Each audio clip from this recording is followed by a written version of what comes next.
In first class, a white flight attendant just slapped a quiet black dad in front of his daughter. What she didn't know? He owns the national system that controls her airline's right to fly, and one call later, 134 flights went dark. Tell us where you're watching from and how fast you saw the twist coming. Sir, control your child. This is first class, not a playground. Julian Carter raised his head slowly. He had been helping his daughter Sophie pick a crayon color. She was curled up beside him, flipping through her sketch pad, humming softly under her breath. Her feet barely touched the floor. Her pink headphones hung around her neck. She wasn't kicking anyone's seat, wasn't even being loud. Just existing. Margot Evans stood over them like a storm cloud in a uniform. Blonde bun so tight it looked like it hurt. Lips pursed. Authority dripping off every syllable. Her tone wasn't about noise. It was about who belonged where. Julian's voice was calm. She's not doing anything wrong. She's just humming. The flight attendant's nostrils flared. "You people always have an excuse," she muttered under her breath. And then, before Julian could even finish sitting upright, her open palm whipped across his face. A single, clean slap. The sound cracked across the cabin like a gunshot. Gasps rippled through first class. One woman dropped her mimosa. A man leaned out of his seat like he wasn't sure if this was real or a prank. Julian didn't move. Sophie froze. Mouth open, eyes wide. The crayon she was holding rolled off the tray table and clattered to the floor. Her father's cheek was red, his jaw locked, but his voice? Still quiet. Still terrifyingly steady. "You just made the worst mistake of your career." Margot backed up slightly. "He raised his voice at me. He was threatening me." "No one saw that," said a passenger 2 rows back. "But we saw you hit him." Margot ignored it. "Get the captain," she hissed to the other flight attendant. "Now." Julian looked down at Sophie. She was trying to hold back tears. "Daddy, why did she hit you?" He brushed her hair gently behind her ear. "Because she thought she could," he whispered. But she was wrong. He reached under the seat and pulled out a sleek black duffel. From it, he retrieved a device. Plain black, no logo, matte finish, smaller than a phone. No one paid it much attention. They would soon. Julian lifted it to his ear, pressed a biometric scanner, and spoke. "Carter, clearance code 9B01. Initiate clear-out protocol. WorldJet. Suspend display sync and clearance routing across ClearPortSync. Effective immediately, 6-hour blackout window. All zones. Confirmed." He ended the call, and then he said nothing. 2 rows ahead, a man pulled out his phone and started searching WorldJet departures. Nothing showed. Another tried to check the arrival gate. The app froze, then crashed. The screens in the terminal flickered. Then began showing, "No flight data available, ClearPortSync error. Contact operations." 20 minutes later, when Flight 179 landed in Palm Springs, the jet bridge was not lined with police. Instead, standing there were a Federal Transportation Liaison, 2 ClearPortSync systems investigators, 1 executive from the airport authority, and an extremely pale-faced regional operations manager from WorldJet Airlines. They weren't there for Julian. They were there for Margot Evans. She tried to play it cool. "He was aggressive. He threatened me." The manager held up his tablet. "You struck a passenger, on record, in front of 20 witnesses, and the man you assaulted," he turned the tablet toward her, "is the creator and primary authority of the system that allows us to connect flights to terminals. Right now, we are locked out of 134 airports nationwide because of you." Margot blinked. "No, that's not possible." "Tell that to the 27 canceled departures in Atlanta alone." Meanwhile, Julian was quietly leading Sophie down the jet bridge. She held his hand tightly. A younger flight attendant, a brunette with a shaky voice, rushed up beside him as they walked. "Sir, I just wanted to say, I'm sorry. I didn't agree with how she treated you. I just didn't know what to do." Julian nodded. "You didn't let it happen. That's what matters." Sophie looked up at her. "I like your braid," she said softly. The flight attendant blinked, smiled. "Thank you, sweetheart." Inside the terminal, dozens of people were gathered around the flight boards, watching them glitch, blink, and refresh, only to not display WorldJet's name. A man in a pilot's jacket cursed under his breath. "What the hell is Clear Out Protocol? Why are we not even on the damn network?" Julian kept walking. He didn't look back. Behind them, the regional ops manager turned to Margot and spoke one final time. "You've just triggered a $92 million meltdown in real time. You're finished." Margot's voice shook. "Who was that man?" The manager didn't answer. But the junior flight attendant from earlier did. "His name's Julian Carter," she said. "And he doesn't just fly planes. He writes the rules for who gets to fly them." Julian Carter hated flying, not because he feared it. He'd logged more hours in airports than most pilots had in the air. But sitting on a plane, in silence, in a seat, with nothing but thoughts, was when the weight came rushing back. He looked down at his daughter, asleep in his lap, her head tucked beneath his chin.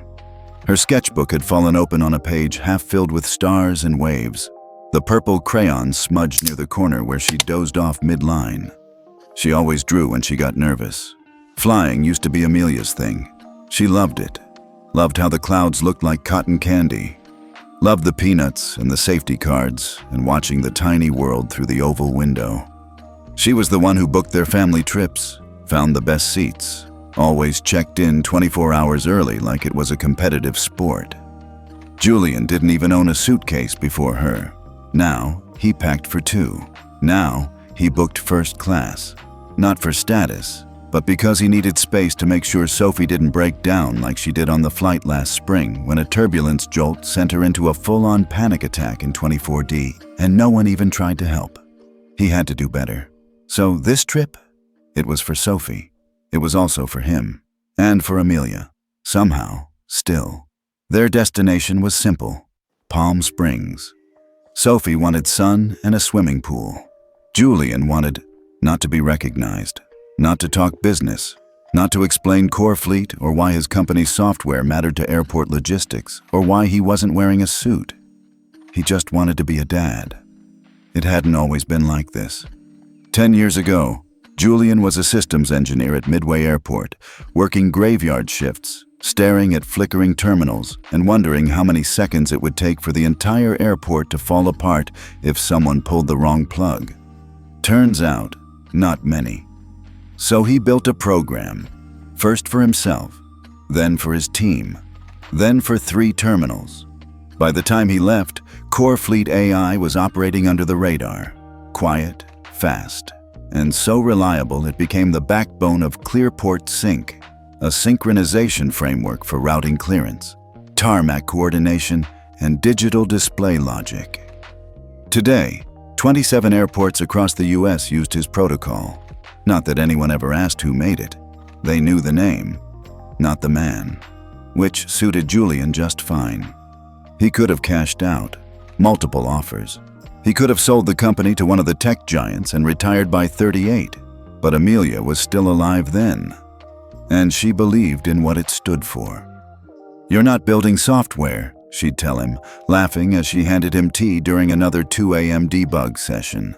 "You're building trust. That's what people don't get. Planes don't fly on time because of physics. They fly because people believe in the system." After she passed, those words became gospel, and Julian became quieter, not colder, just more deliberate. People still mistook him for an IT guy, a driver, a mistake in first class. He never corrected them, because that's how you learned who they were, and because one day, if you had to flip the switch, the impact hit harder when it came from a man they didn't see coming. Today was that day. Julian stared at the palm trees swaying outside the hotel window. The suite was quiet.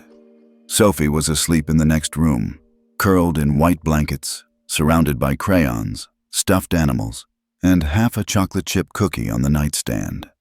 She didn't ask many questions on the ride over, but her hand never left his. Julian walked to the desk, opened his laptop. Dozens of messages blinked across multiple encrypted channels. His COO, FAA coordination reps, terminal control directors, 3 airport consortiums, a senator's office. Everyone asking the same thing. What happened? When will ClearPortSync be restored?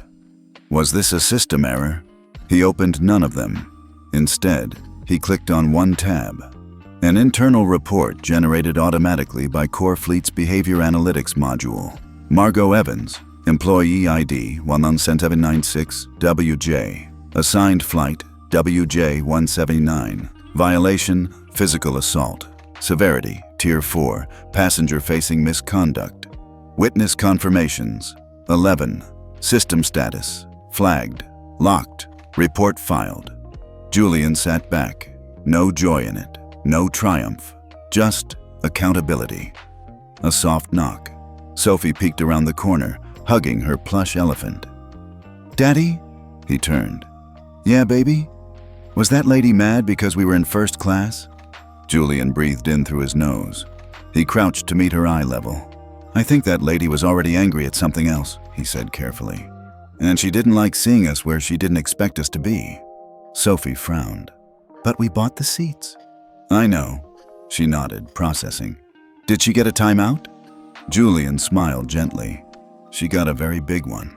Sophie seemed satisfied with that. She hugged him tight and then wandered back to bed. When she was out of sight, Julian opened one last file. It wasn't about Margot, or WorldJet, or the media firestorm brewing. It was a document Amelia had helped him sketch out years ago. Just ideas, really. The Flight Dignity Protocol, a scoring system, an industry-wide ethics metric, one that didn't care who paid for what seat, but how people behaved in the sky. Julian had shelved it after she died, but now it didn't feel like an idea. It felt like the only response that mattered. He picked up his phone. The clear-out Blackout had 5 hours left. Plenty of time to write a policy that could outlast every slap, every insult, and every smirk ever given to someone who didn't look first class. Julian stared out into the California night. The stars blinked back. The sky had never felt so quiet or so ready. Julian should have noticed the signs sooner, but when you spend your life being second-guessed, you learn to pick your battles until the battlefield chooses you. It started at the gate. Chicago Midway was already chaos. Monday morning, business travelers in suits, families juggling strollers, spring break kids on speakerphone. Gate 14 was packed, loud, and impersonal. Julian stood off to the side with Sophie, double-checking her boarding pass. She was wearing her favorite hoodie, the one with cartoon stars and little wings on the back. She had insisted on carrying her own backpack, though it was almost as big as her. A white man in a golf polo and Rolex shoved past them to reach the counter. His carry-on was at least 2 inches taller than the allowed limit. The gate agent smiled at him. "Welcome, sir. Enjoy your flight." No measuring, no questions. Julian stepped up next, politely holding out his and Sophie's passes. The agent, Margot Evans, looked them both over like they were lost. "You're in first class?" she asked. It wasn't a question. It was a challenge. Julian nodded. "Seats 2A and 2B. She paused, lips pressed thin, then scanned the passes like she expected one to beep red. It didn't. "Carry-ons?" "Just the duffel and her backpack." Margot leaned forward slightly. "Make sure it fits completely under the seat in front of you. We're on a full flight." Julian smiled politely. "Of course." Sophie smiled too. "Hi." Margot didn't answer. Instead, she looked behind them and called, "Next!" They found their seats. Right side of the cabin, second row from the front. Window seat for Sophie, aisle for Julian. He helped her buckle in, adjusted the little pillow behind her neck, pulled out her crayons, then sat back and exhaled. For a moment, it felt normal. That moment didn't last. As passengers continued boarding, Julian noticed it. The small things, how Margot greeted others with a smile, even a joke for a guy in 2C about first class on a budget. How she offered pre-departure drinks to rows ahead and behind, but skipped their row entirely. How she walked past their section 4 times without even glancing their way. Julian said nothing, because this was familiar. He'd lived his life in rooms where people assumed he didn't belong, in meetings where he was asked to wait for the real decision maker, in hotel lobbies where the bellhop offered to help him with someone else's luggage.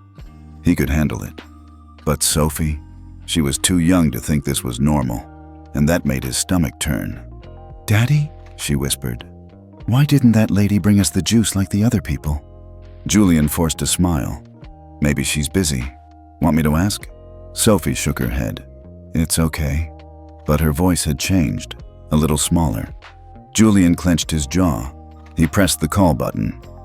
A different attendant, Sarah, arrived.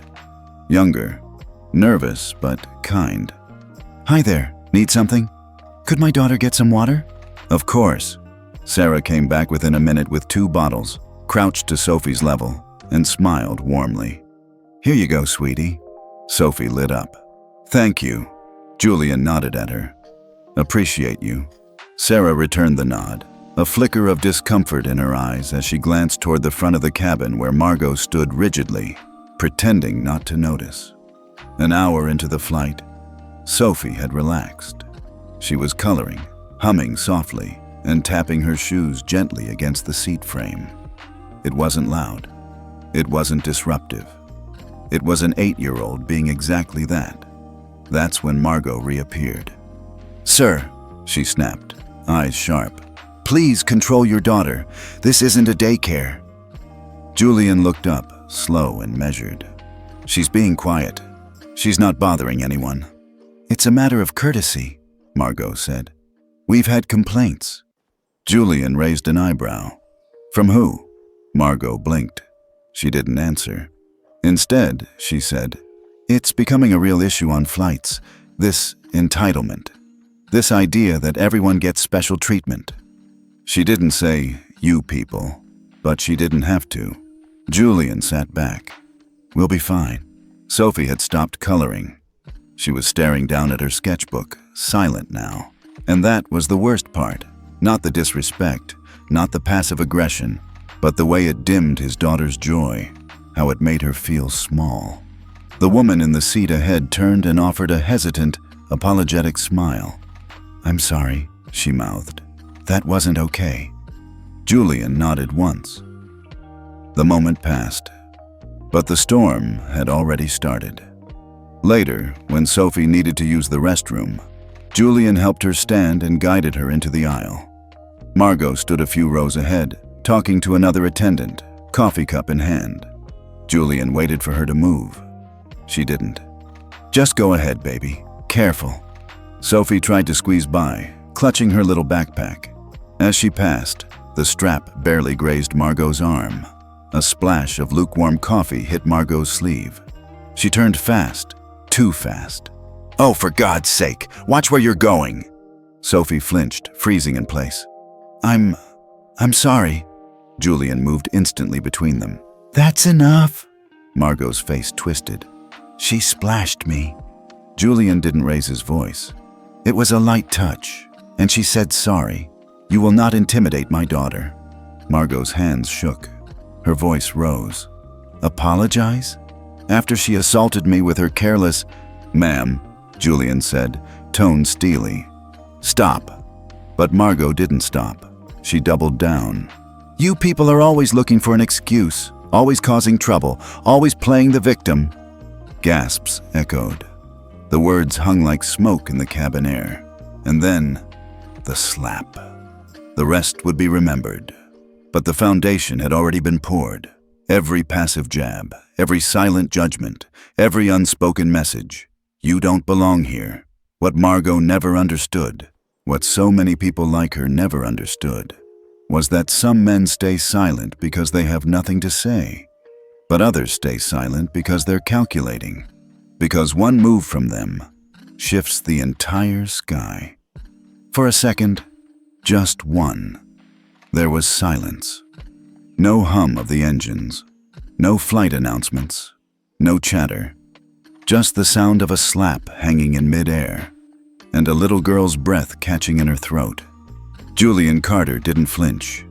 He blinked once, slowly. His face stung where Margot's hand had struck him, just below the cheekbone, sharp and hot. But it wasn't the pain that hit him.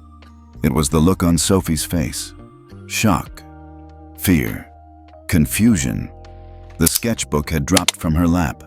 The purple crayon spun in a slow, sad circle under the seat. Her mouth was open, no sound coming out.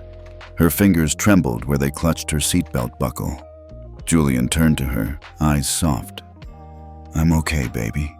But she didn't answer, didn't even blink, like something inside her had shut down.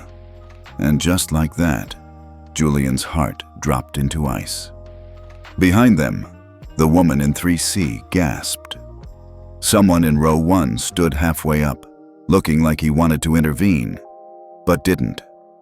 Margot Evans stood over them, her chest rising and falling, hands still partly raised like she wasn't sure what she'd just done. Her eyes darted around the cabin.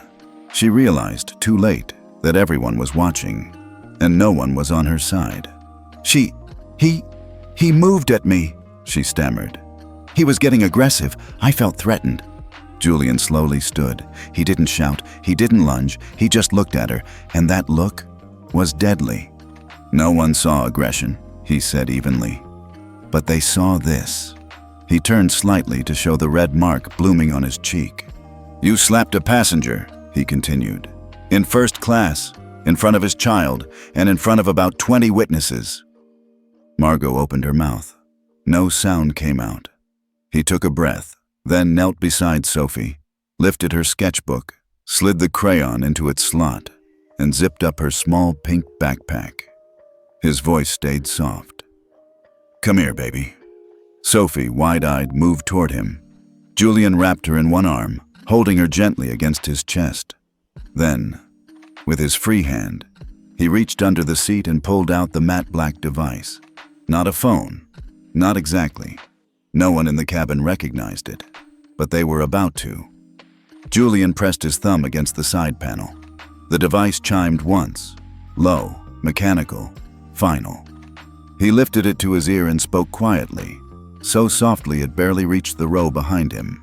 "Carter, clearance 9B01, initiate clear-out protocol. WorldJet only, suspend access to ClearPortSync, display sync, data routing, and coordination clearance. Confirm for all 27 terminals. Effective now, 6-hour blackout. I'll issue a press clarification after landing. This is not punitive. It's procedural." He paused, then added, almost as an afterthought, "and discreet, until I say otherwise." He ended the call, put the device back in the bag, sat down, and simply held his daughter. The silence in the cabin was so thick it felt like fog. The woman in 3C whispered, "Did he just—" The man in 2F mouthed to his wife, "Did he say ClearPortSync?" Margot backed away from the aisle, her face pale now, eyes darting left and right. She was breathing fast, sweating. The other flight attendant, Sarah, hovered nearby, unsure whether to speak or run. I need to speak to the captain," Margot said, voice brittle. "Now!" She turned and nearly tripped on the cart trying to reach the cockpit. 15 minutes passed. Nothing more was said. Julian didn't need to explain anything. He didn't have to raise his voice, because what he'd done was already working. Inside the airport, terminal boards began to flash. One by one, at airports across the country, WorldJet Flight 289, data unavailable, WorldJet Flight 732, status not found, WorldJet Flight 400, clearance revoked. Gate agents blinked in confusion. Ops managers scrambled to troubleshoot. Pilots radioed towers asking why their pre-checks weren't loading. They didn't know it yet. But ClearPortSync, the central nervous system for their airport data, had just severed ties with their entire airline. Not out of revenge, out of principle. Back in the cabin, the door to the cockpit opened. The captain stepped out, older, gray-haired, with a practiced calm, until he saw Julian, saw the mark on his cheek, and saw the passengers' faces. What the hell happened here? Margot spoke first. He got hostile. He raised his voice. He was provoking me. She slapped him, said the woman in 3C. Unprovoked, right in front of the kid. I saw it too, said a man across the aisle. He didn't do anything, she just snapped. The captain turned to Sarah. Sarah looked stricken. She nodded slowly. She's telling the truth, sir. Margot's mouth opened, closed. Her world was shifting beneath her. Fast. The captain looked at Julian. Sir, I'm sorry. I'll file a formal report when we land. Julian nodded. That's fine, he said calmly. You'll want to notify ground control. The captain squinted. Why? Julian simply said, Your airline has been removed from the National Synchronization Network. The captain froze. I'm sorry. What? Julian didn't answer, just held Sophie closer. 2 rows behind them, a young man finally pulled out his phone. He was filming. Whispers spread through the cabin. He's someone. He made one call and the airline glitched? Who is this guy? Julian leaned back in his seat. Sophie had her head tucked against his chest, the tears gone now. She was quiet, just breathing. Daddy, she whispered. Are we in trouble? He kissed the top of her head. No, baby. We're in control. In the jet bridge at Palm Springs, officials were already waiting. Not security, but airport systems reps, regional operations directors, a federal ethics liaison, and a man from FAA logistics who looked like he hadn't slept in 2 days. No one said it out loud, but it was clear. Someone had just pressed a button that airlines fear more than anything. And that button was named Julian Carter. Margot walked off the plane last. No one looked at her, not even Sarah. The screens inside the terminal were still flickering. WorldJet. Not found status. Unavailable clearance. Rejected. Margot blinked up at the mess and asked the only question that could come to mind. Who was he? No one answered. But Julian was already walking away, his daughter's hand in his, calm as ever. Because when you build the sky, you get to decide who's allowed to fly in it. At Palm Springs International Airport, the operations room was unraveling. Monitors blinked in chaotic sequence. Flight data panels froze. Staff scrambled across consoles as lines of text in red began cascading down the screens. One by one, WorldJet flights lost synchronization. ClearPortSync isn't registering their fleet, someone muttered. No terminal clearance, no gate instructions, nothing. It's not a system crash, said a supervisor, staring at the readout. This was deliberate. This was clean. He pointed to one line on the screen. Authorized by Carter, Julian. The room went completely still. One of the techs said what they were all thinking. Wait, that Carter? As in Core Fleet Carter? Nobody answered. Nobody needed to. On the other side of the country, inside WorldJet's New York headquarters, CEO Natalie Harrow stormed into the war room, not bothering to sit down. Someone tell me what the hell is going on. The CTO looked like he hadn't slept in days. We've lost synchronization with ClearPortSync. Entire national grid. Every gate, every board. Natalie's voice dropped into ice. How many flights? 134 grounded, 50 more delayed mid-air. She glared at him. Why?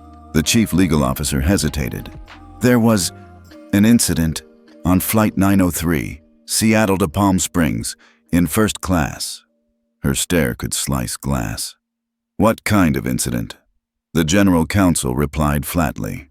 A flight attendant struck a passenger, a father, in front of his daughter. Natalie froze. And that passenger was Julian Carter? Silence confirmed it. She sank slowly into the chair, then whispered more to herself than to anyone else in the room. We just slapped the man who built the system that keeps our airline in the air. No one breathed. He didn't sue. He didn't even file a report. He just flipped a switch. Outside the boardroom, the media storm had already begun. News alerts lit up every phone. Breaking, 134 WorldJet flights delayed as tech blackout sweeps U.S. airports. Another read, clear out protocol triggered by aviation AI CEO. Who is Julian Carter? Inside the FAA Ethics Division, confusion turned to awe. Investigators scrambled to verify whether the suspension was legal. Then someone quietly reminded the room. Julian Carter didn't hack the system. He wrote the system. He had override authority written into federal aviation contracts. There was no violation, only execution. Back in Palm Springs, Julian waited quietly outside the terminal with Sophie beside him. She clung to his hand, relaxed now, calm, chewing a granola bar while sketching invisible shapes on the sidewalk. A soft voice approached from behind. "Mr. Carter?" It was Sarah, the other flight attendant. She looked nervous, apologetic. "I just wanted to say, I'm sorry," she said. "I should have stepped in." Julian looked at her, his expression unreadable. "Why didn't you?" She hesitated. "Because she was senior, and I thought if I spoke up, I'd lose my job." Julian nodded slowly. "That's how systems survive," he said quietly. "Silence, rank, fear." She blinked, ashamed. He added, without malice, "And that's also how they fall." Back at WorldJet headquarters, things were falling fast. The corporate comms director burst into the war room. "We just lost 2 ESG investment groups. 92 million in credit frozen." Natalie didn't blink. "Anything else?" "Yes. The Passenger Equity Council just downgraded our ethics rating. FAA's Emergency Review Board is en route." Natalie stared at the screen, where Carter's photo now rotated alongside a headline from Bloomberg. "The man who grounded an airline with one call." She took a breath, cold and heavy. "Get me Margot Evans," she said. "Now." Meanwhile, Margot sat alone in a small white room inside the airport. No badge, no crew pin, no power. 2 ethics investigators sat across from her. "You were trained in first-class passenger protocol?" one asked. "Yes. Did you know Mr. Carter was a registered first-class passenger?" "I didn't know who he was," Margot snapped. He didn't look like..." "Like what?" the investigator cut in. She froze. "I mean, not like first class." The younger officer leaned forward, voice sharp now. "You slapped a black father in front of his child, no warning, then lied to your captain and passengers. That's not ignorance. That's prejudice." Margot's voice cracked. "I didn't know who he was." "You don't need to know someone's name," he replied, rising, "to treat them like a human being." Social media exploded. Clips from the cabin were posted and reposted. A teenager's voice over a video. "He didn't even raise his voice. She hit him. He made one call. Next thing you know, boom! Whole airlines blinking out." Another clip. Julian quietly zipping his daughter's backpack, whispering, "I'm okay, baby." Underneath, power, poise, fatherhood. That night, inside a quiet hotel room, Julian sat beside Sophie as she slept, her small frame curled up beside him, one arm hugging her sketchbook. He hadn't spoken to reporters. He hadn't tweeted. He hadn't sued. He didn't need to. That same hour, the FAA issued an internal emergency update, effective immediately. All clear-out protocols must be reviewed within 24 hours by the Federal Ethics Board. Attached to the bulletin was a draft titled National Dignity Certification Protocol. Author, Carter J. The skies weren't just shifting. They were being rewritten. And the man doing it? He did it without ever raising his voice. The conference room at WorldJet headquarters was starting to feel like a sinking ship. Natalie Harrow stood at the head of the table, shoulders tight, voice sharp. "We need a response plan, now." Silence. Then the CFO finally spoke. "If we don't regain access to ClearPortSync in the next 4 hours, we're looking at a minimum projected loss of $118 million. That's just today. Tomorrow's projections are worse." Legal chimed in next. "Our ethics certificate is still pending review." If the FAA formally revokes it, we lose access to 4 federal airport contracts, possibly more. Natalie turned to comms. And the media? The director of communications looked exhausted. He's trending on every major platform. Carter, #@1callJulian, just passed 2 million mentions. CNN's calling it the quiet shutdown. TikTok's flooded with clips of the slap. We're getting destroyed. And what is he saying? The room paused. Comms whispered, "Nothing." Natalie sat down. Of course, he wasn't saying anything. That was the point. In a small cafe near the Palm Springs Hotel, Julian stirred a cup of tea without drinking it. His daughter sat across from him, drawing crayon constellations on a paper napkin. Outside, 3 journalists hovered across the street, unsure whether to approach. Julian hadn't made any public statements, no interviews, no tweets, not a word since he landed. But the ripple he sent through the airline industry was spreading like wildfire. People were watching, not just because he was a billionaire tech CEO, but because he didn't react like one. No lawsuits, no press tour, just one decision, one line of code, and everything shook. Meanwhile, back in New York, WorldJet's executive team began scrambling for any kind of leverage. "We need someone to talk to him," Natalie said.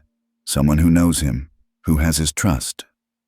No one spoke, until the COO, pale and hesitant, raised a hand.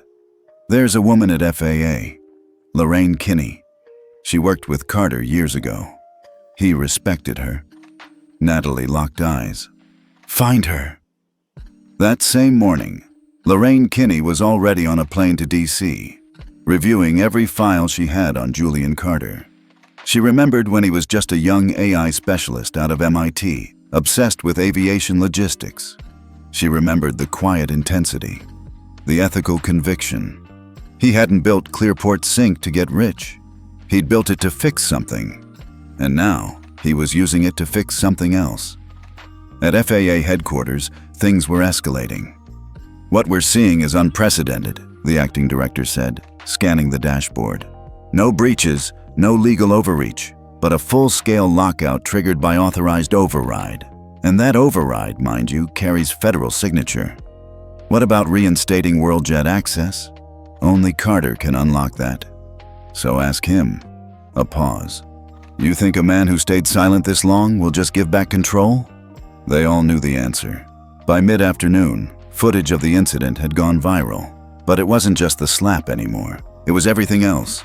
The stillness in Julian's face, the way he calmed his daughter, the fact that he didn't shout, didn't threaten, didn't even flinch. And then, the moment when screens started going dark. 134 flights, frozen, and one man who just walked away. In Chicago, a retired airline pilot recorded a video in his garage, phone propped against an oil can. "I've flown for 32 years, he said. "I've seen rich men yell. I've seen execs throw tantrums. But I ain't never seen someone shut down half the system with silence. That's power. That's dignity." The video hit 8 million views in 5 hours. Back at the hotel, Sophie looked up from her sketchbook. "Daddy?" "Yeah." "Are we going home?" He nodded. "Soon." "Will the airplane lady be there?" Julian paused. "No, sweetie, she won't be there." Sophie smiled. "Good." She was loud. Julian smiled faintly, then turned his eyes to the window, where the sun dipped behind the San Jacinto Mountains. At the same hour, Lorraine Kinney finally called him. She didn't use a work number. She used the one only 5 people had. He picked up. "Lorraine." "Julian." A pause. "I figured you'd call eventually," he said. "I didn't call to ask you to reverse anything," she said. "Good," he replied. "I just want to understand the endgame." Julian leaned back in his chair. "I didn't ground them out of anger," he said. "I grounded them because they failed a test." Lorraine said nothing. "She slapped me in front of my daughter. Not just disrespect, dehumanization. And everyone around her let it happen." "I know," she said softly. "They didn't just violate dignity. They normalized it. smiled through it, moved on. Another pause. And you know what systems do when that becomes acceptable? They collapse, she whispered. Julian nodded. I'm not here to collapse aviation.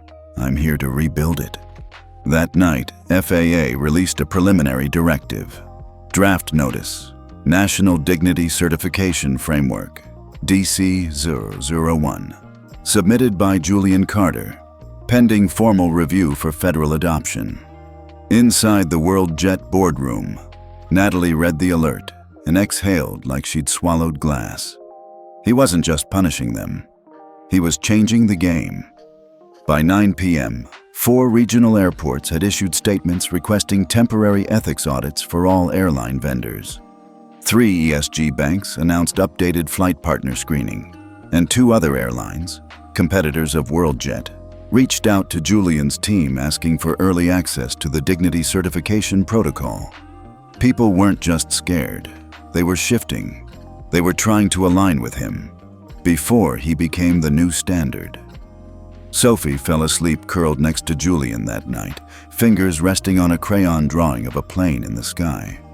The window was cracked open just enough for the breeze to move the paper. Julian didn't sleep right away. He sat there, quiet, not thinking of revenge, just wondering how many people would treat others better if the price of disrespect finally cost them something real. The meeting room at FAA headquarters had been cleared for high priority only. No press, no recordings, just CEOs, legal advisors, and top federal aviation officials seated around a long oval table with tension you could slice with a boarding pass. At the center of the screen was a headline no one could ignore. Julian Carter proposes National Dignity Certification. FAA confirms review. The CEO of Sky Nova, a stocky man in his 50s with a red tie and an old-school Wall Street energy, broke the silence first. Let's be clear. If the FAA adopts Carter's protocol, we're talking mandatory recertification of every crew member across the country. That's months of training, millions of dollars. A younger woman, CEO of Halcyon Air, folded her arms. Or we could stop treating dignity like an inconvenience and see it as a cost of doing business. Easy for you to say, he snapped. You weren't the one who got blacklisted from every gate between New York and Vegas in 6 minutes flat. Neither was he, she shot back. Until your kind let that flight crew humiliate a man who literally built the system that keeps your airline flying. The room broke into quiet murmurs. Nobody argued the facts. Julian hadn't made a single public statement since the incident.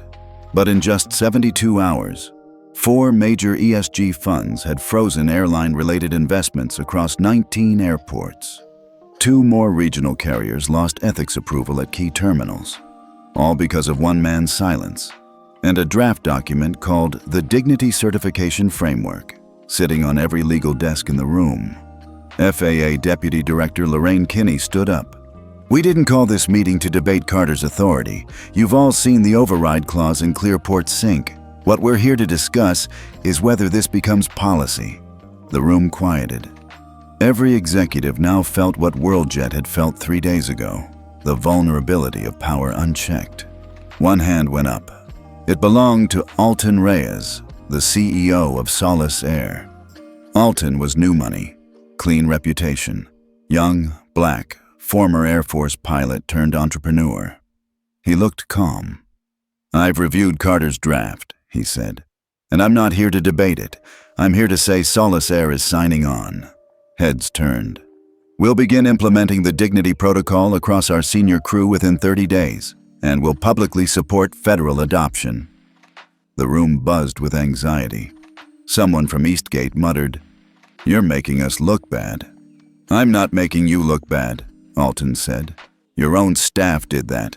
I'm just choosing not to repeat it." Kinney cleared her throat. Noted. Any others ready to declare position?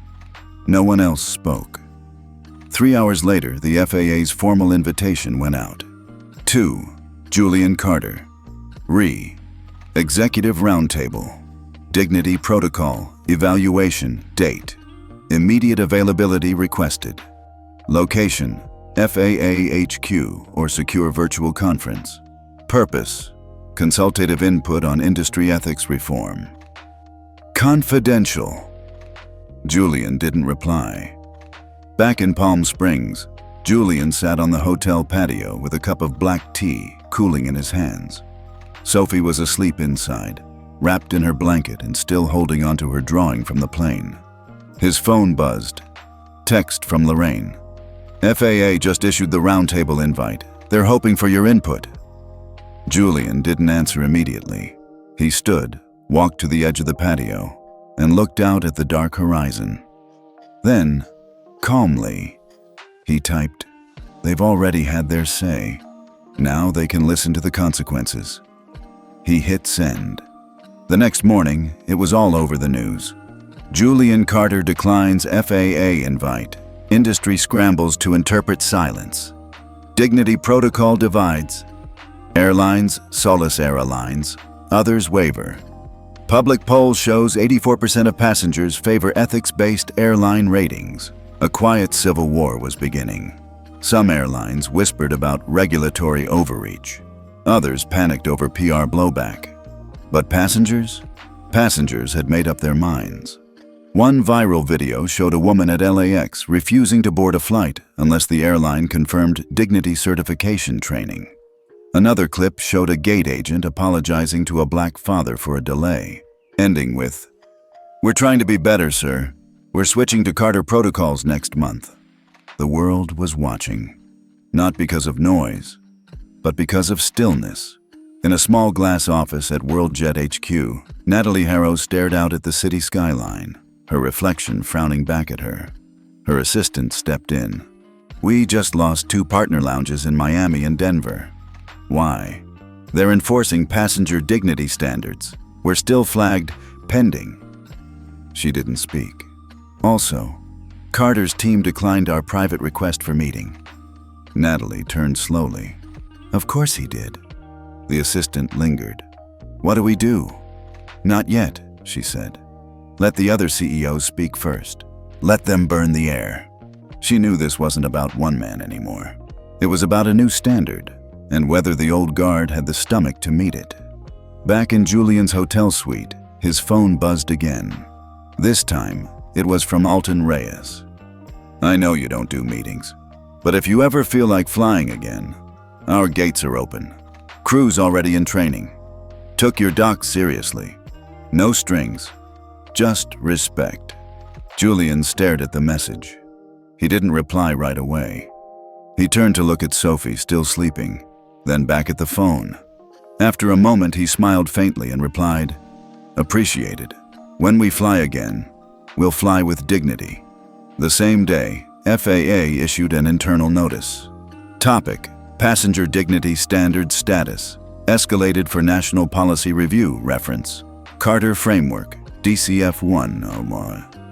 Underneath was one line in bold: "If the skies are governed by technology, let them also be governed by ethics." The war had begun, but the revolution was already airborne. Julian had just finished making Sophie breakfast. Pancakes shaped like hearts, just the way her mom used to make them, when his phone buzzed. This time, it wasn't another journalist or CEO. It was an encrypted email from Geneva. Subject: International Standards Working Group. Proposal of Global Ethics Partnership. From Director, Aviation Policy, Global Transit Alliance, GTA. He read slowly. "Mr. Carter, following your development of the Dignity Certification Framework, several member states and transit authorities have expressed interest in adapting the model internationally." He stopped reading for a moment. He stared at the screen, then turned to Sophie, who was humming at the table. He smiled. Meanwhile, WorldJet had a different strategy. If they couldn't win the ethics war, they'd try to smear the man behind it. It started quietly. A leaked email. A vague accusation. Exclusive. Julian Carter allegedly pressured FAA for tech contracts, sources say. Within hours, a dozen tabloid-style blogs had run the headline, magnified with grainy photos from 2017 of Julian entering a federal building. The implication was clear. Maybe he wasn't the calm, silent justice symbol people had made him out to be. Maybe he was calculating, power-hungry, another tech billionaire playing the system. But there was one problem with their strategy. The internet wasn't buying it. Within a day, a flood of TikTok creators began dissecting the smear. One creator, a retired public defender, said what many were thinking. Let me get this straight. The man stayed silent, made no threats, no lawsuits, and still got airports and governments to listen. And now y'all want to drag him? That's not a villain. That's a blueprint. Another clip showed a split screen. The original slap footage on one side and the headline on the other. A voiceover cut in. This man didn't say a word. The system shut itself down around him, and now the system wants to call that aggression? Miss me with that. The hashtag had we stand with. Julian started trending by evening. Back in Palm Springs, Julian scrolled briefly through the noise. Then he powered off his phone. He didn't need to clap back. The people were doing it for him. By late afternoon, CNN aired an exclusive interview with Lorraine Kinney. The FAA deputy director didn't mince words. There's no record of Carter pressuring anyone for contracts. If anything, he refused more money than he took. His system's on 42 airports because it works, and the Dignity Protocol isn't a threat. It's a wake-up call. In a corner office at WorldJet HQ, Natalie Harrow watched the broadcast with a sinking feeling. The plan had backfired. Their narrative had unraveled, and now, the thing they feared most was gaining momentum. Political support. On Capitol Hill, Representative Valeria Nunes, chair of the House Aviation and Infrastructure Committee, stood before a podium. Our airspace is not just a network of metal and code. It is where American citizens travel, live, grieve, and hope. If dignity isn't built into that infrastructure, then we've failed as a nation. Behind her were 11 bipartisan co-signers. The camera panned across them. And then another announcement. Next week, we'll hold a hearing on ethical standards in aviation, centered on the Dignity Protocol and the unacceptable mistreatment of passengers across race and class lines. The timing couldn't be more poetic. It was exactly 1 week since the slap.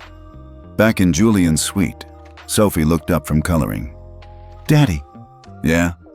Why do people on the phone keep saying your name? He smiled softly. Because we changed something, baby. She thought for a moment. Is that good? It's better than good, he said. It's fair. At that same moment, across the Atlantic, the Global Transit Alliance was holding a private video session with aviation ministers from Canada, Sweden, Germany, and South Africa. Julian wasn't on the call, but his proposal was. One line kept being quoted over and over. You don't need more rules. You need systems that punish cruelty faster than silence can. By the end of the session, 5 international airports had committed to testing dignity certification by Q2. Back in New York, Natalie sat in her office staring at a whiteboard filled with strategy notes. The board had once said, damage control. Now it said, survival. Her assistant entered. Ma'am, 3 more airports just flagged our contracts for ethics review. Which ones? Charlotte, Denver, Toronto. Canada too? She muttered. He nodded. Should we try to reopen contact with Carter? She didn't answer, because she already knew what he'd say. Nothing, and it would echo louder than any press release. At night, Julian finally replied to the Geneva email. He kept it brief. Thank you for the invitation. I support international alignment, so long as the goal remains integrity, not image. He hit send, closed his laptop, and sat beside Sophie on the bed. She was asleep again, hugging her crayon drawing of a smiling plane. Julian looked at her, then out the window at the dark California sky. A week ago, no one knew what was coming. Now, the world was listening, not because he shouted, but because he never needed to. Washington, D.C. was unusually quiet that morning. The Senate hearing room, however, was packed. Cameras were lined against the back wall. C-SPAN had gone live. Reporters jostled in the aisles. Representatives, senators, staffers. Everyone knew this wasn't going to be just another policy hearing. This was the day Julian Carter would speak, for the first time. Earlier that week, 6 major airports across the US and Canada had pulled WorldJet's gate access, citing ethics non-compliance. Denver, Chicago, O'Hare, Toronto Pearson, Boston Logan, Dallas Fort Worth, and even Seattle Tacoma all declared that WorldJet flights would be suspended until further notice. It sent the entire airline into chaos. Flights grounded, stock tanked, PR in flames. WorldJet's legal team scrambled, accusing the airports of bias. But it was too late. Passengers weren't protesting. They were applauding. At the Capitol, Julian stood outside the hearing room in a tailored dark suit. No tie, calm. Next to him, Sophie wore a simple blue dress and held a small plush penguin. Her eyes darted around the marble hallway, wide with curiosity. A Senate staffer opened the door. "They're ready for you, Mr. Carter." Julian turned to Sophie, crouched down, and said gently, "You'll be sitting just behind me, okay? You don't need to say anything, just be here." She nodded and hugged his neck. "Are you gonna win?" Julian smiled. "We're not here to win. We're here to remind them what losing looks like." Inside, the hearing began.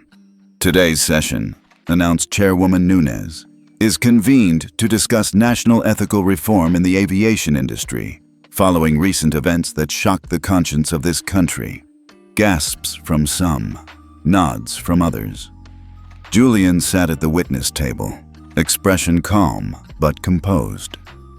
Chairwoman Nunes turned to him. "Mr. Carter, thank you for joining us. We understand you haven't spoken publicly since the incident. You now have the floor." A hush fell. He leaned forward, cleared his throat, and said, "I didn't come here to make a speech.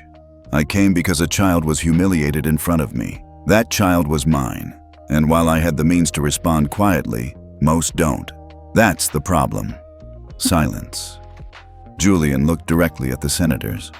"We created a system that punishes yelling, but lets cruelty hide behind uniforms. We enforce dress codes for passengers, but not behavior codes for power. We fine people for missing a gate call, but shrug when a child is called an animal." A senator leaned back, visibly uncomfortable. Julian continued. "The dignity protocol wasn't born out of strategy. It was born out of a moment when I had to decide, do I stay silent and protect my peace, or speak and protect others?" He paused. "I chose others," then added quietly, "and I would again." Behind him, Sophie gripped her penguin tighter. The room didn't breathe. One senator, Republican, Midwestern, white-haired, cleared his throat. "Mr. Carter, some have accused your framework of being extreme, requiring training, ethics scoring, real-time passenger treatment audits. Isn't that government overreach?" Julian looked at him calmly. "Extreme is a child being slapped in first class and told she doesn't belong.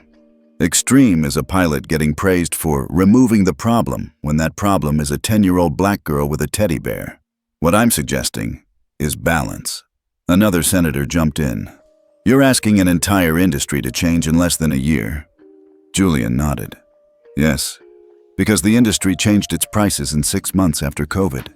It can change its principles just as fast." There was a murmur of agreement. By the time he finished, the hearing room had shifted.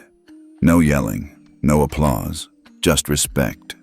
Chairwoman Nunes leaned into her mic. "Mr. Carter, your voice has clarified what years of reports and statistics failed to capture. I will personally introduce the Passenger Dignity Standards Act next week, and I hope you'll advise our implementation team." Julian gave a slight nod. Gladly. That afternoon, social media exploded. Julian Carter's testimony leaves Senate silent and inspired. The calm that changed aviation. Passenger rights bill gains momentum after viral hearing. Even rival airlines began posting vague statements of support. WorldJet?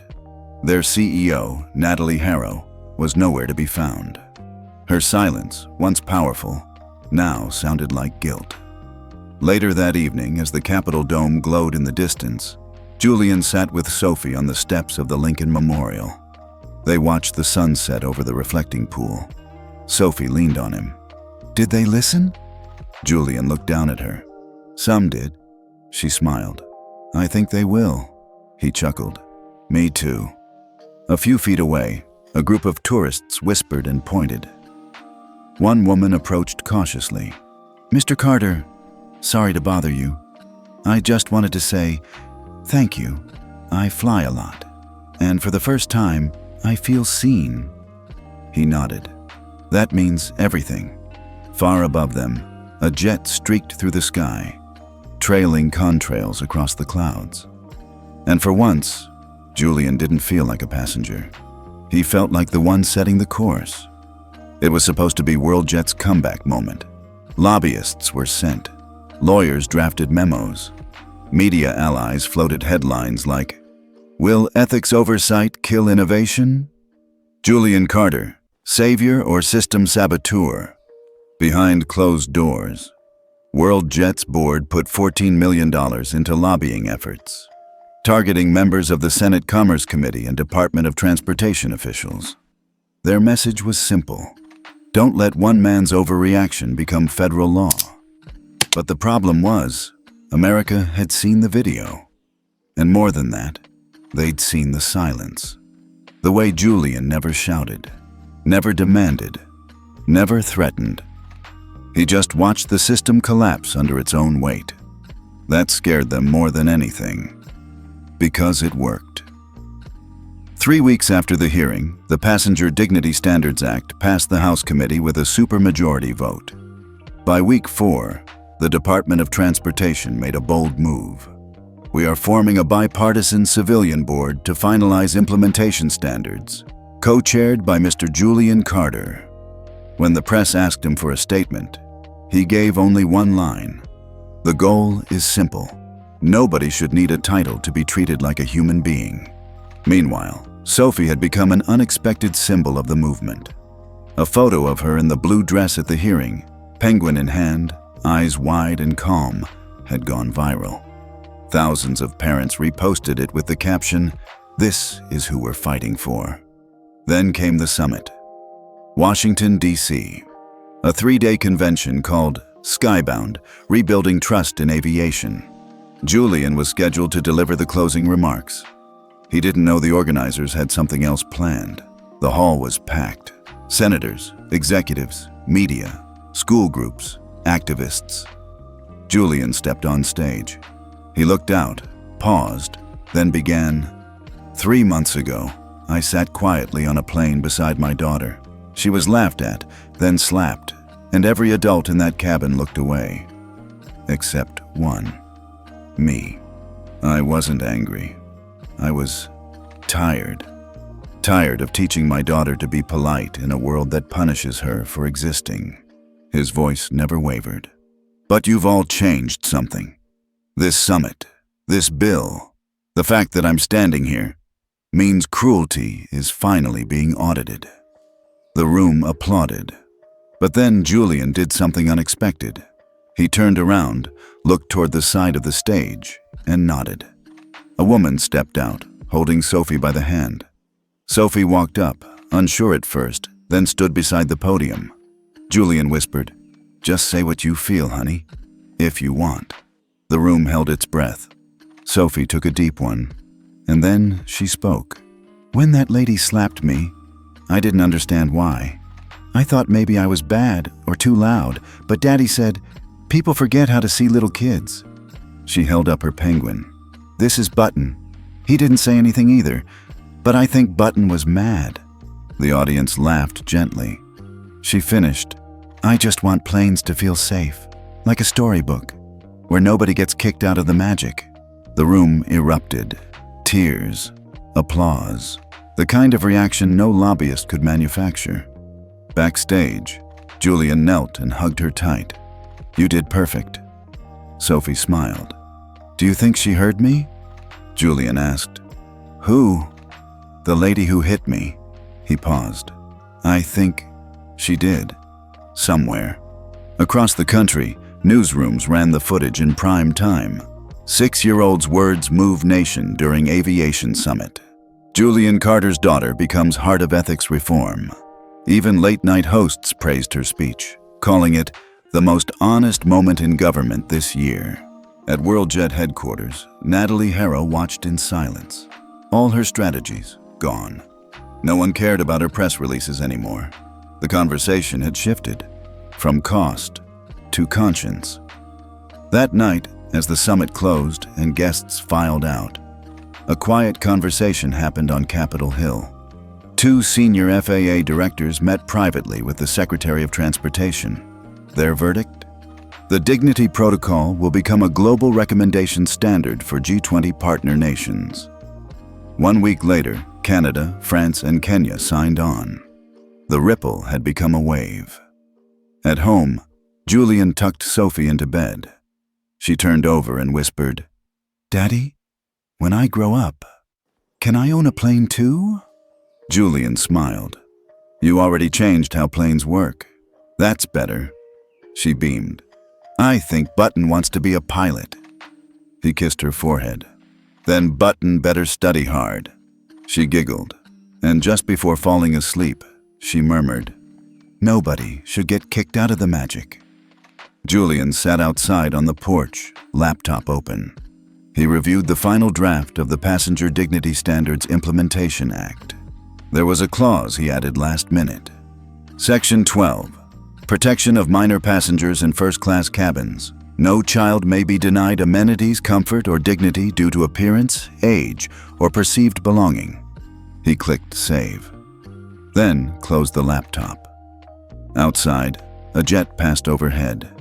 Its lights blinking, steady. The sky wasn't just for the powerful anymore. Now it belonged to the quiet ones too. The email went out at 4:02 a.m. Subject line: Final compliance mandate.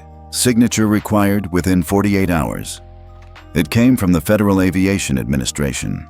Attached were 46 pages. Title: Passenger Dignity Standards Act. Final Charter for Airline Implementation. Every major airline CEO in the United States received it. So did the heads of foreign carriers operating U.S. routes. Inside were the new rules, non-negotiable.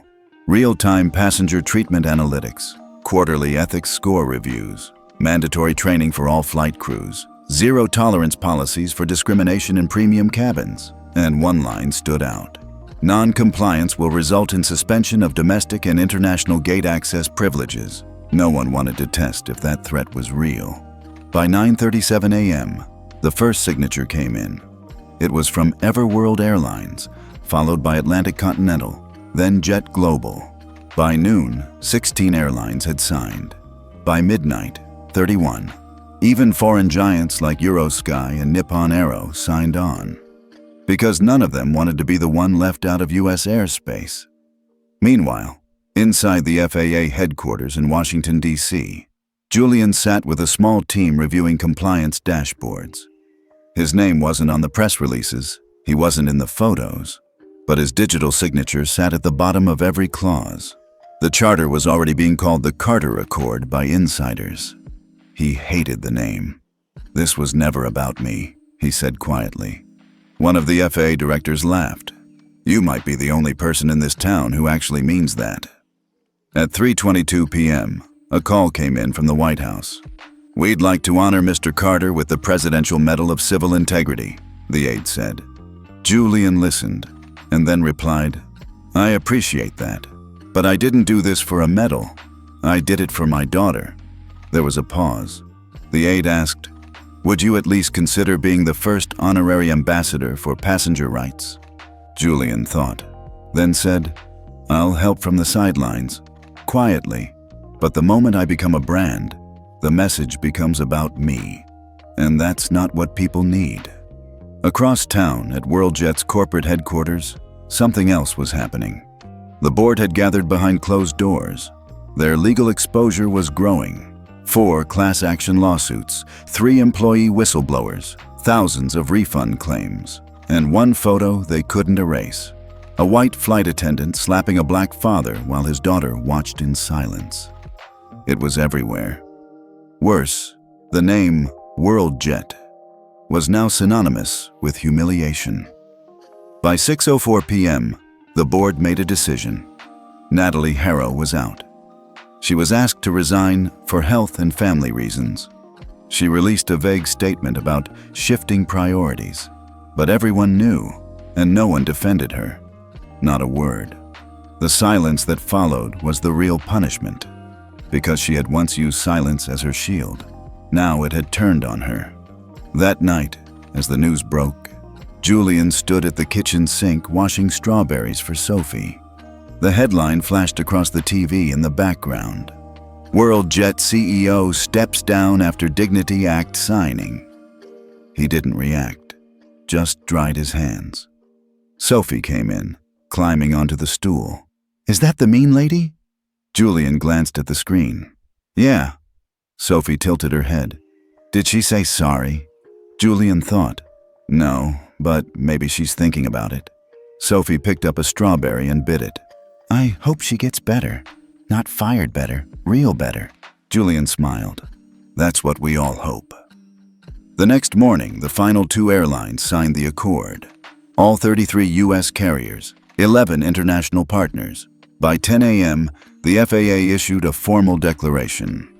The Passenger Dignity Standards Act has been adopted in full, with unanimous compliance.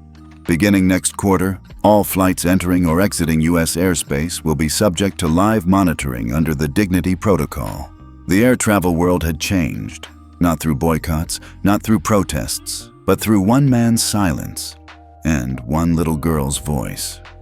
Back in Harlem, Julian walked Sophie to school that Friday. A few parents waved as they passed. Teachers smiled wider than usual. When they reached the front gate, Sophie squeezed his hand. "You're not famous, right?" Julian laughed. "Not even a little," she smiled. "Good," then ran inside. That night, Julian sat on his porch again. The stars were out. Planes blinked quietly above. His phone buzzed. A text from an FAA contact. "We just got word. The UK, Brazil, and South Korea are adopting the charter." Julian stared at the message, then typed back, "Dignity crosses oceans." Inside, Sophie was asleep, button tucked under her chin. Julian stood at her doorway a moment longer than usual, because in a world that tried to shrink people like them, they'd made it bigger. For everyone. They hadn't flown in months. Julian had driven cross-country for meetings, took trains, declined invitations. But Sophie missed the sky, and when her school invited her to speak at a children's book fair in Seattle, she looked up at him with that small, brave smile. "We could fly. I'm not scared anymore." So he booked the tickets. First class, window seat for her, not because it was luxurious, because it was hers to begin with. At JFK Terminal 6, they moved through security slowly. No one stopped them. No one stared. The gate agent glanced at Julian's name, then nodded once, respectfully, almost formally. "Welcome aboard, Mr. Carter." "And Miss Carter," Sophie giggled. "They called me Miss." Julian smiled. "Because you earned it."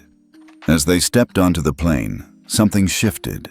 The lead flight attendant, a middle-aged white woman in a Navy uniform, turned from checking the cabin and spotted them.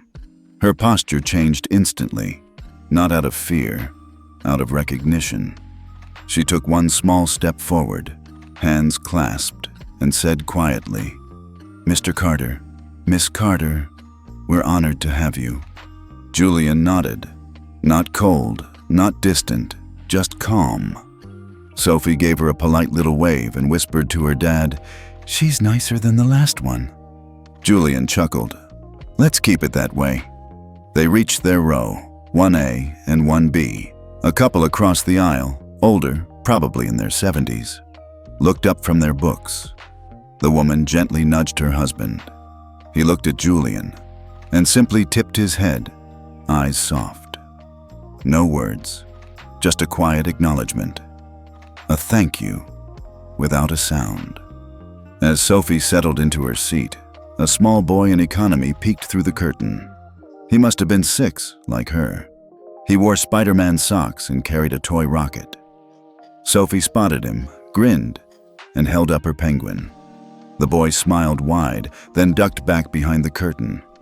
The small moments, those were the ones that said things had changed.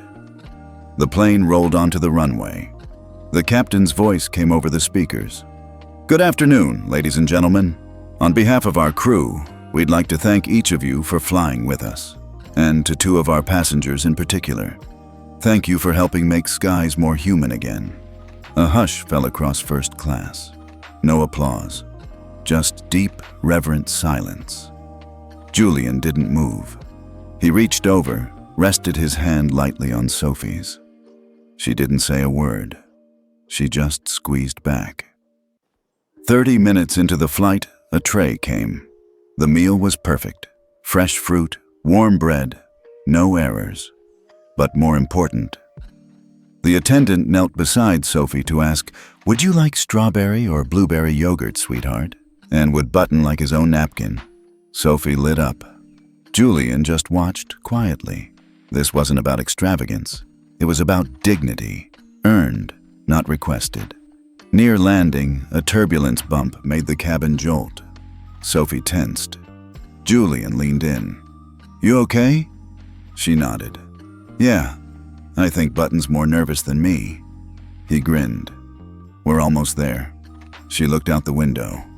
Below, the skyline shimmered in the distance. "Do you think the sky feels different now?" she asked. Julian paused. No, the sky didn't change, but people finally started looking up. As the plane touched down, the landing smooth and quiet, Julian exhaled. He wasn't relieved. He was ready. They walked off the plane without drama, without spotlight, just a father and daughter, holding hands, moving through an airport where no one questioned if they belonged. Outside, a soft drizzle kissed the pavement. Julian lifted Sophie's hood, covering her head. She leaned against him. "You think people forgot everything already?" He shook his head. "No, they remember. Maybe not the news, but the feeling. That stays." She nodded, then asked something she'd never asked before. "What if someone slaps another little kid someday? What if they don't have a daddy like you?" Julian stopped walking. Kneeling, he looked her in the eyes. "Then the system we built will protect them, and if it doesn't, then someone else will rise, just like we did." Sophie smiled, like she believed him, because she did. Back home, she ran inside and grabbed crayons. Julian sat on the porch, sipping coffee. She emerged an hour later with a drawing. It was her, Button, and a little boy with Spider-Man socks. They were sitting on airplane seats with crowns on their heads. The caption in her handwriting, "Everyone belongs in the sky." She handed it to him. He looked at the picture, then at her. "That's your book cover," he said softly. Her eyes widened. "You think so?" "I know so." He hung the drawing above the fireplace that night. No frame, no plaque, just a piece of paper and a promise. Because sometimes, justice doesn't need a speech. It just needs a window seat, a quiet hand, and a daughter who knows she belongs. Have you ever stayed silent, but that silence changed everything? Tell us where you're watching from, and if a quiet moment in your life ever made the biggest impact.